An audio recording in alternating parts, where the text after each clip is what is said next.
Hello all, இன்னைக்கு நம்ம இளன் கூட ஷாப்பிங் போகிறோம். அது ஒரு மினி விலாகாக ஷேர் பண்ணியிருக்கேன். இளன் குளிச்சுட்டு சாப்பிட்டுட்டு ஃபுல் எனர்ஜியோட ரெடி ஆகிட்டாங்க. நாங்களும் ரெடியாகி கிளம்பிட்டோம். ஏன்னா வேடிக்கை பார்த்துட்டே ஜாலியாக வந்தாங்க. வெளியே போகுதுன்னா நான் மட்டும் இல்லை, ஏன்னு ரொம்ப குஷியாகிடுவாங்க. அப்படியே சாங்ஸ்லாம் போட்டு ஒரு வைப்லேயே போய்டும்.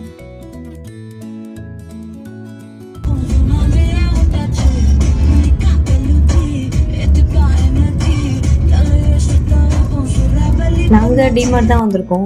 பெருசாக ஷாப்பிங் பண்ணுற ஐடியாலாம் இல்லை, செலக்டிவ் திங்ஸ் தான் வாங்கலாம்னு வந்தோம். பிகாஸ் இங்கே க்ராசரி ஐட்டம்ஸ்லாம் யூஸ் பண்ண மாட்டோம். இந்த பேஸ்ட்டு, சோப்ஸ் அதெல்லாம் தான் வாங்குவோம். ஆல்ரெடி அது இருக்கிறதால எதுவும் வாங்குகிற ஐடியா இல்லை. முக்கியமாக இளனுக்கு லங்கோட்ஸ் வாங்குவாங்க. அண்ட் இளனை ட்ராலியில் வச்சுட்டு சுற்றி கட்டிகிட்டே கூட்டிகிட்டு போனோம். அவரும் அழகாக உட்காந்துட்டு வேடிக்கை பார்த்துட்டே வந்தாங்க. ஜாலியாக என்ஜாய் பண்ணாங்க. வெளியே வந்துட்டால் போதும், இளனுக்கு பசி தூக்கம் எதுவுமே தெரியாது. அப்படியே தூக்கம் வந்தாலும் கண்ட்ரோல் பண்ணிட்டு இருப்பாங்க. எண்ட் ஆஃப் த டே வேறு வழி இல்லாமல் டயர்ட் ஆகிட்டு தூங்குவாங்க. அதிசயமாக ஷாப்பிங் ரொம்ப சீக்கிரமாக முடிச்சிட்டோம். நெக்ஸ்ட் எங்கே ஸ்நாக்ஸ் தான்.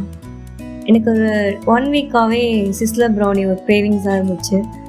ஸோ அது கேட்டிருந்தேன். என் ஹஸ்பண்டும் கரெக்ட் ஸ்பாட்டுக்கு கூப்பிட்டு போனாங்க. அந்த ஷாப் நியூவாக ஓப்பன் பண்ணியிருந்தாங்க. ரொம்ப நல்லா இருந்துச்சு. அங்கே போயிட்டு இளனோட அட்ராசிட்டிஸ் தாங்கலை. கேட்லாக பிச்சு போடுறது, எங்கள் முடி பிச்சு இழுக்கிறதுன்ட்டு சேட்டை பண்ணிட்டு இருந்தாங்க. அவனை சொல்லி நிறுத்துங்களேன்டா, அவன் நிறுத்துற அந்த லூசுக்கு மட்டும் வந்துட்டே இருக்காமறா. நாங்கள் மோமோஸ், சிக்கன் பாப்கார்ன் அண்ட் என்னோட ஃபேவரட்டான சிஸ்லர் ப்ரௌனி ஆர்டர் பண்ணியிருந்தோம். அது வர்றதுக்குள்ளே இல்லைனா கண்ட்ரோல் பண்ணவும் முடியல, வந்ததை சாப்பிடவும் முடியல. பிகாஸ் இல்லைனுக்கு ஃபுட்டை பார்த்தாலே ஒரு தனி இன்ட்ரெஸ்ட்டு. அப்படியே பாஞ்சிட்டு வந்து எடுப்பாங்க. ஸோ எங்களை சாப்பிட விடலை. நீங்களே பாருங்களேன். எங்க இருக்கு எங்க இருக்கு எங்க இருக்கு எங்க இருக்கு எங்க இருக்கு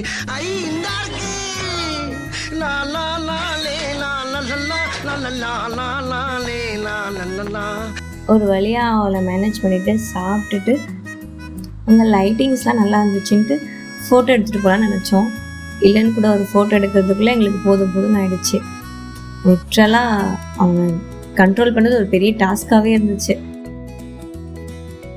தென் ஃபைனலி வீட்டுக்கு போகிற வழியிலே இல்லைன்னு டயர்ட் ஆகிட்டு தூங்கிட்டாங்க. என்ன தான் இல்லைன்னா கண்ட்ரோல் பண்ணுறது ஒரு பெரிய டாஸ்காக இருந்தாலும் எனக்கு இந்த மாதிரி வெளியே வர்றது ஒரு ஃபீல் குட்டாக இருக்கும். ஸோ அதான், every new mom need this, right? And also as a working mama week ஃபுல்லாக ஒர்க் பண்ணிவிட்டு வீக்கெண்டில் அட்லீஸ்ட் வீக்லி ஒன்ஸ் இந்த மாதிரி சில் பண்ணுறது எனக்கு ஒரு தெரப்பி மாதிரி தான். அண்ட் நீங்களும் வெளியே போனால் அவங்க பாப்பாவை கண்டிப்பாக கூட்டிகிட்டு போங்க. அவங்களுக்கு ஒரு நியூ எக்ஸ்பீரியன்ஸாக இருக்கும், என்ஜாய் பண்ணுவாங்க. உங்களுக்கு இந்த வீடியோ பிடிச்சிருந்தா இந்த மாதிரி நிறைய வீடியோஸ் போடணுன்னா கமெண்ட்டில் சொல்லுங்கள். அண்ட் சப்ஸ்கிரைப் பண்ணாமல் பார்த்துருந்தா சப்ஸ்கிரைப் பண்ணிவிடுங்க. Thank you all. பை.